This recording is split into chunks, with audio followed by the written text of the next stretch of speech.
Двайта Веданта. Двайта Веданта – это направление индийской философии, дуалистическая разновидность Веданты, созданная Мадхвой. Двайта Веданта буквально означает аргументы с реалистической точки зрения. Мадхва объяснил, что Вселенная не является иллюзорной по своей сути, а является реальным творением Брахмана. Мадхва утверждал, что существует вечное различие между индивидуальным «я» и абсолютом. Различие рассматривается не как атрибут, а как сама природа существования, делающая его уникальным. Двайта Веданта постулирует антропоморфного личного и независимого бога Вишну, который правит отдельными и зависимыми сущностями души и материи, пракрити, материальная первопричина Вселенной. Итак, бог и индивидуальные души существуют как независимые реальности, и они различны, поскольку Вишну независим, а души зависят от него. Двайта Веданта контрастирует с двумя другими основными направлениями Веданты. Адвайта Веданты, которая утверждает недвойственность, что высшая реальность и человеческая душа идентичны, и вся реальность взаимосвязана в единстве. И Вишишта Адвайта, которая утверждает ограниченную недвойственность, что высшая реальность, Брахман и человеческая душа различны, но потенциально могут быть идентичны.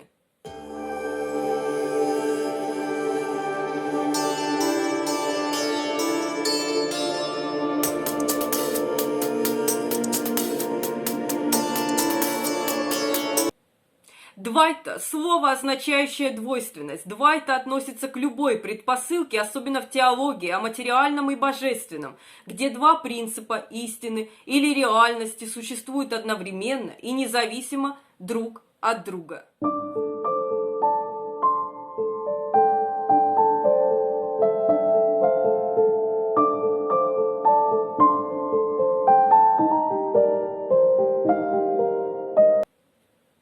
Двайта Веданта – это дуалистическая интерпретация Вед. Веды – это сборник самых древних священных писаний индуизма на санскрите, систематизированная индийским философом Мадхвой, которая поддерживает дуализм, теоретизируя существование двух отдельных реальностей.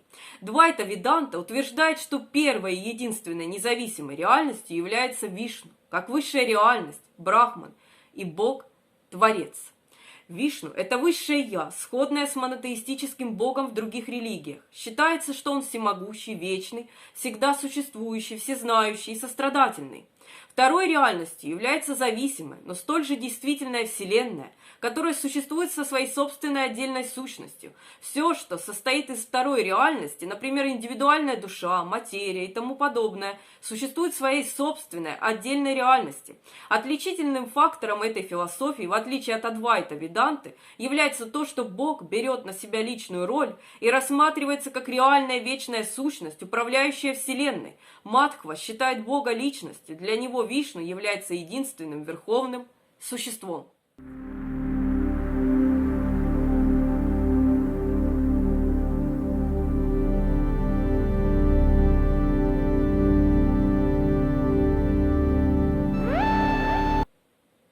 Джива – это отдельная душа. Двайта Веданта считает, что индивидуальные души, дживы, изображаются как отражение образа или тени божественного, но никогда и никоим образом, даже после мокши или освобождения от материального существования, не отождествляются с божественным. Будучи отражением Бога, каждая джива обладает природой с некоторыми характеристиками Бога в той или иной степени истиной, сознанием, блаженством, которые находятся под влиянием кармы в рабстве и раскрываются до своей полной внутренней способности в мокше. Освобожденные дживы не достигают равенства с Брахманом, а также не равны друг другу.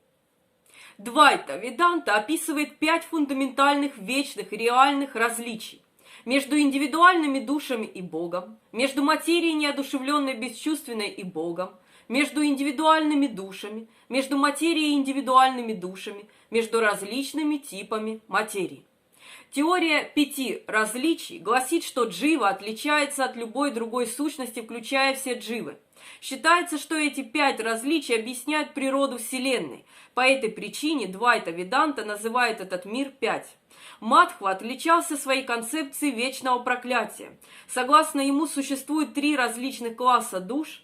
Один класс включает тех, кто может достичь освобождения, второй класс тех, кто будет обречен на вечное перерождение, и третий класс тех, кто будет обречен на вечное пребывание в аду.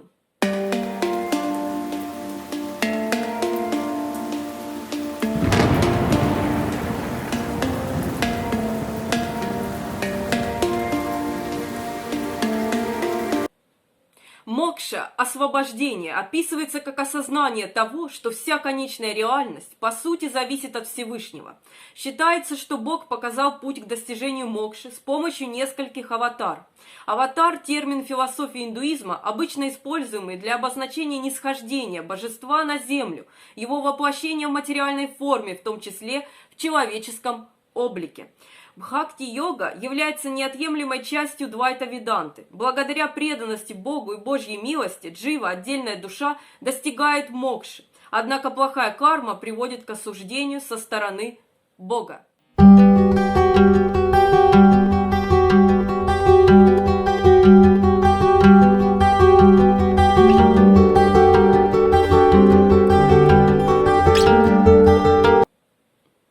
Мадхва считает, что джива не осознает своей истинной природы из-за невежества, из-за авидии, и таким образом не способна осознать проявление своих внутренних свойств.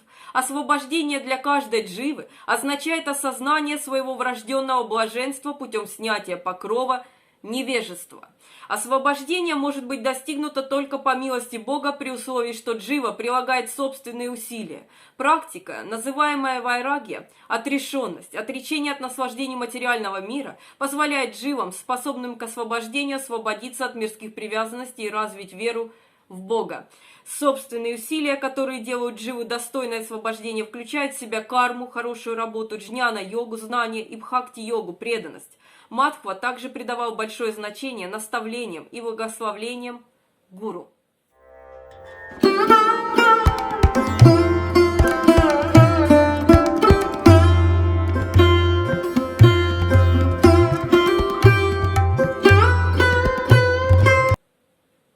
Философы Двайта-веданты оспаривают точку зрения Адвайта-веданты о том, что восприятие множественности в единой неизменной реальности возникает из-за космического неведения, невежества авидии, неотъемлемо связанного с брахманом. Согласно Адвайте, это неведение и невежество объясняет, почему множественность кажется существующей.